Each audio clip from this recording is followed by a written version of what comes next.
Jeshi la Polisi Kanda Maalum ya Dar es Salaam linachunguza vifo vya watu wawili, mume na mke, ambao wamejulikana kwa majina ya Anthony Hilary Ngabori au wakati mwingine Ali Ngabori mwenye umri wa miaka 46 na mke wake ambaye amefahamika kwa jina la Anna Amiri Juma anayekadiriwa kuwa na umri wa miaka 39. Wote ni wakazi wa Bunyokwa ambayo ipo katika wilaya ya Ilala jijini Dar es Salaam.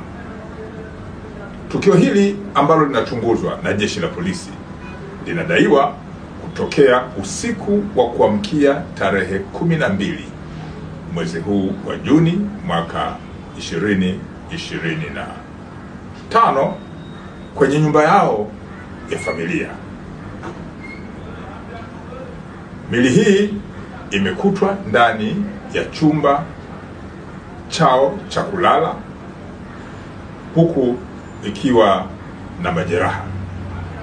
Uchunguzi wa kina juu ya tukio hili la kuhuzunisha unaendelea ili kujua na kubaini kwa kina